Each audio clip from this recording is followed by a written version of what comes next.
Hi everyone and welcome in. Just as a heads up, today I'm not going to be going over anything that's super technical related to the IT field. I'm going to be going over our entry-level position of an IT support specialist, a help desk technician. They go by many different titles, but more or less speaking, it's our entry-level position. You're a tier 1 specialist, meaning you are the first person to deal with a problem in a user. And then we're going to go break into some of our troubleshooting methodologies. So, being an IT support specialist, your day-to-day operations are going to look like configuring new equipment. Like, we got a new printer in the office, changing passwords, like I forgot my password, helping people figure out software and documents like Adobe, like how to digitally sign something in there, troubleshooting networking issues, and basic maintenance on computers, things of that nature. Then getting into our troubleshooting methodologies, there is a need for certain types of skills. One of those big skills is organization, for example. You need to be good at organizing notes, reports, documents, things of that nature. You're going to need it to not only validate like what you're doing throughout the day, like you need to have those good report writing skills and organization, like when you go in and you're troubleshooting something and you're writing up the ticket, but also helps you when you're doing stuff like justifying business expenses for new equipment. So report writing and organization are definitely some of the big stuff to go along with the technical know-how. So let's break into our troubleshooting methodologies. We're going to go with an example, and we're going to use this example throughout the entire process of troubleshooting methodologies. The example is you get a call from employee A. Employee A says, hey, look, my computer's not working. And then you go to employee A's desk and their monitor is black and they just repeat the same thing. My computer's not working. So from there, you've done some assessment, come to find out they had kicked the power supply for the monitor, knocked it out, and the monitor turned off. You plugged it back in, did a little bit of cable management, and went about your way. So let's break it into steps. So step 1, we're going to do our information gathering. And this can go with any situation. So our information gathering is we're going to start notes as soon as we get the call or the troubleshooting ticket. And our notes are going to be about time, location, kind of a brief summary of what's going on. We get to the location, we ask employee A, like, hey, what's going on? And let's just say they repeat the same thing. Oh no, the computer's not working. Let's start asking some basic questions. Like, hey, how long ago did your computer start working? I don't know, like 5 minutes before I called you. Like, I just scooted underneath my desk and then the screen turned off. All right, we're gathering a little bit more information now. So after we've gathered that information, we use our own eyes. We look down and we see that the computer tower itself is still on. The computer screen is black. Well, then we can start going into step 2, which is formulating a hypothesis or an educated guess as to what's going on. And we can start doing a little bit of experimentation based on the hypothesis. So I got a few hypotheses so far.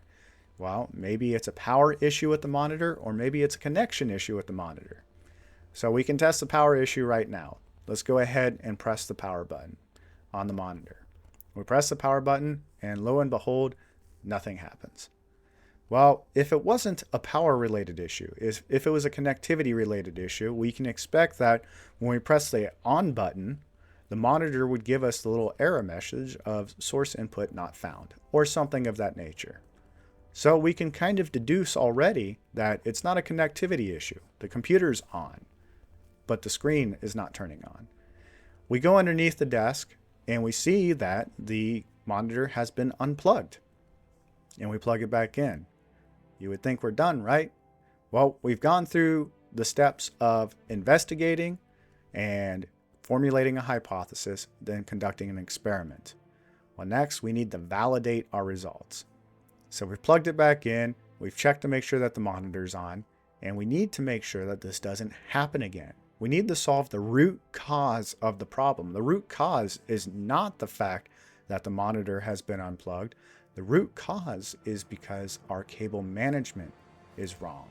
Cable management is just a pretty way of saying our cords are all organized and not in the way.